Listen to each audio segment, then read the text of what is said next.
नमस्ते दोस्तों, मैं घनश्याम अपने गुरुकुल ऑनलाइन एकेडमी में आप लोगों का स्वागत करता हूं।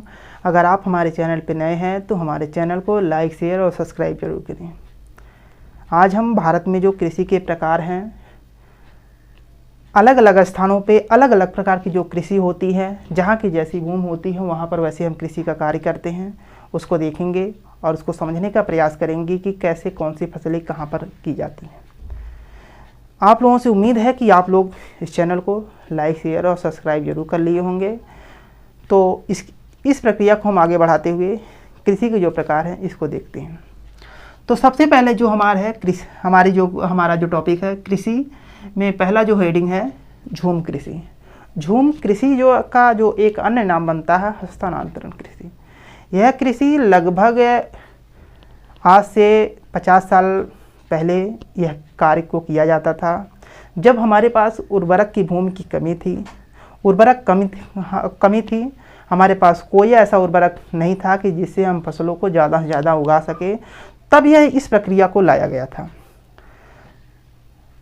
अपने खेती को कार्य को करने के लिए लोग उतनी समय जो लोग थे, किसान थे, जंगलों को काटते थे और उसी स्थान पे उसको जला देते थे। और जलाने के बाद जो भूमि खाली होती थी, उस राख से जो उर्वरक शक्ति बढ़ती थी, उसी में उसका कृषि का कार्य करते थे।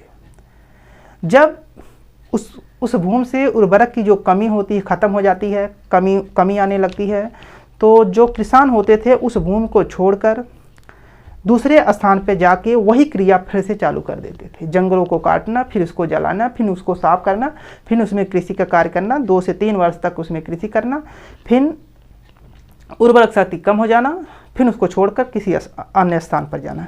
इस प्रक्रिया को हस्तांतरण कृषि या झूम कृषि के नाम से जाना जाता है। यह जो प्रक्रिया है भारत के पूर्वोत्तर राज्यों में ज़्यादा से ज़्यादा किया जाता था, जिसमें पूर्वोत्तर राज्य में जो 7 सिस्टर 7 राज्य आते हैं उसमें यह प्रक्रिया को लाया जाता था। एग्जाम में मैक्सिमम ज़्यादा से ज़्यादा प्रश्न पूछता है कि हस्तांतरण जो कृषि होती है क्या है, कहाँ पर इस प्रक्रिया को लाया गया था। तो आप लोग इसकी परिभाषा और इसका स्थान ध्यान से देखिए। यह जो प्रक्रिया होती है झूम कृषि के या हस्तांतरण कृषि, यह जनजातियों के द्वारा किया जाता है जो पूर्वोत्तर राज्य में रहते थे। यह जनजातियों द्वारा कृषि कार्य करने के लिए जंगल में आग लगा दिया जाता था, जिससे जो भूमि खाली होती है उसमें खेती का कार्य किया जाता है। 2 से 3 वर्ष तक उसमें खेती करते हैं। जब उस भूमि में उर्वरक शक्ति कम हो जाती है तो उस भूमि को छोड़कर अन्य स्थानों पर जाकर वहां फिर जंगल को जलाते हैं और कृषि करते हैं। इस प्रक्रिया को झूम कृषि या हस्तांतरण कृषि के नाम से जाना जाता है। इसका स्थान देखते हैं। यह भारत के जो पूर्वोत्तर राज्य हैं वहाँ पर यह प्रक्रिया को लाया गया था, और जिसमें से मिजोरम, नागालैंड, असम, मेघालय, मणिपुर, त्रिपुरा, अरुणाचल प्रदेश आदि ऐसे राज्य हैं जो शामिल है। सबसे ज़्यादा जो झूम कृषि या हस्तांतरण जो कृषि होती है मिजोरम राज्य में सबसे ज़्यादा देखा गया है। उसके बाद जो हमारा दूसरा हेडिंग है नकदी खेती या व्यावसायिक खेती के नाम से जो जानते हैं, ये हमारा हेडिंग है। यह जो है, इसमें क्या होता है, जब किसान जो होता है अपने फसलों को बाजार के दृष्टि से देखकर उसका उत्पादन कार्य करता है। जब वह हो जाती है तो उसको काट कर बाजार में ले जाके बेच देता है और उससे उस किसान को अच्छी खासी पैसे या रकम की प्राप्ति होती है। इसी को हम नकदी फसल या व्यावसायिक कृषि के नाम से जानते हैं। हमारी हेडिंग है नकदी खेती या व्यावसायिक खेती। जब किसान बाजार को ध्यान में रखकर कृषिगत उत्पादन करता है तो इस नकदी फसल जब किसान बाजार को ध्यान में रखकर कृषिगत उत्पादन करता है तो इन्हें नकदी फसल कहा जाता है। जैसे इसमें जो फसलें आते हैं, चाय होता है, रबड़ होता है, नारियल होता है, तंबाकू, गन्ना, कपास, आलू। इसको समझने का प्रयास करते हैं। जो चाय की खेती होती है पश्चिम बंगाल और असम के क्षेत्रों में की जाती है, और वहाँ से जो किसान होते हैं इसको पैकिंग करके भारत के अनेक राज्यों में भेजते हैं, और उनसे उनको जो होता है पैसे की बेहतरीन प्राप्ति हो जाती है। इसी को क्या कहते हैं, नकदी कृषि या खेती कहा जाता है। उसके बाद होता है मिश्रित खेती। हमारा जो तीसरी हेडिंग है मिश्रित खेती या कृषि। यह कृषि जो होती है जब किसान अपने कृषि को कार्य को करते करते साथ में पशुपालन, गाय भैंस बकरी इत्यादि का जब वो पालन करता है, और इस प्रक्रिया को ही हम मिश्रित कृषि या खेती के नाम से जाने जाते हैं। इसको बेसिक तरीके से समझने का प्रयास करते हैं।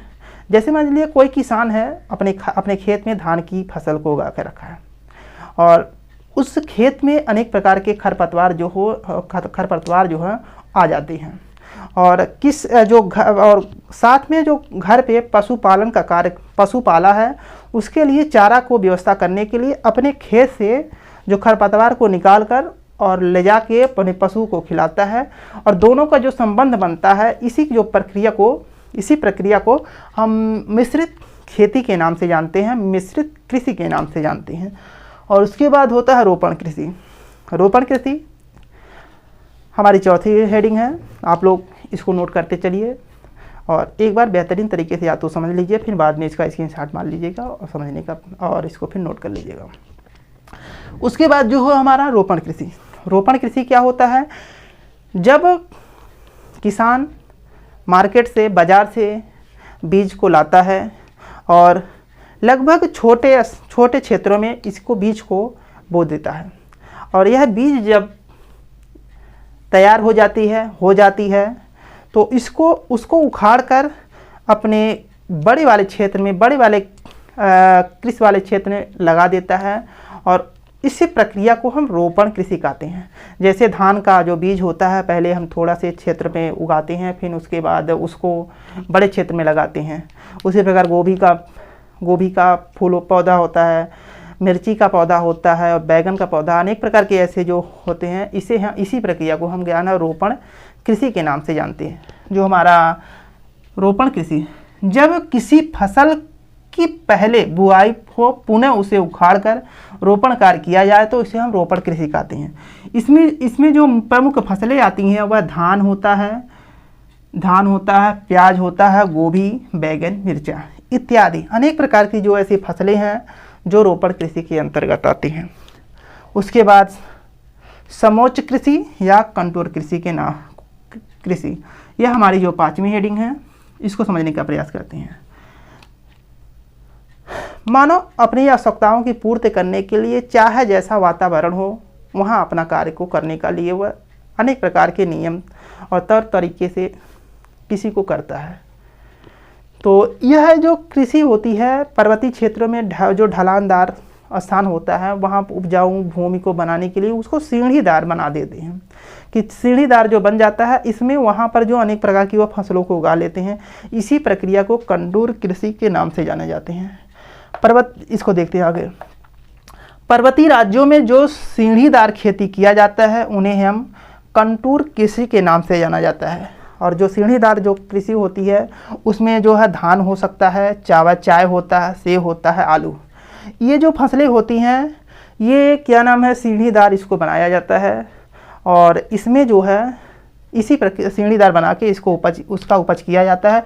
इसी प्रक्रिया को हम कंटूर कृषि कहते हैं।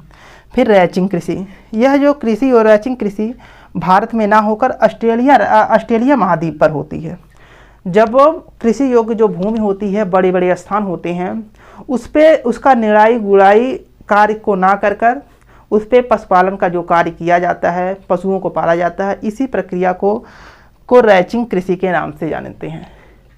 तो इसका हमारा जो 6ठी हेडिंग है रैचिंग कृषि। जब कृषि योग्य भूमि का जुताई, गुड़ाई, बुआई नहीं किया जाता बल्कि उसमें पशुपालन किया जाता है तो उसे रैचिंग कृषि कहा जाता है। इसका जो प्रचलन है सबसे ज़्यादा ऑस्ट्रेलिया महाद्वीप में है, जो हमारा सबसे छोटा महाद्वीप है। और यह जो है ऑस्ट्रेलिया महाद्वीप छोटे छोटे द्वीपों से मिलकर बना है, इसीलिए इसे हम द्वीपीय महाद्वीप कहते हैं। और इसका एक अन्य नाम है प्यासी धरती का महाद्वीप। तो ये हमारा जो है कृषि के विभिन्न प्रकार हैं। यह हमारा टॉपिक जो है पूर्ण हुआ। ये हमारी कृषि से दूसरी वीडियो है। पहला वीडियो हमारा इसके पहले है, आप लोग उसमें जाकर उसको देख सकते हैं। आप लोग इसको नोट कर लीजिए और साथ में जो भी समस्याएं आप कमेंट करके ज़रूर बताएं और हम प्रयास करेंगे कि आपकी समस्याओं को जल्द से जल्द निवारण किया जाए। अपना प्यार और सपोर्ट देने के लिए हमारे चैनल को लाइक, शेयर और सब्सक्राइब जरूर करें। थैंक यू दोस्तों।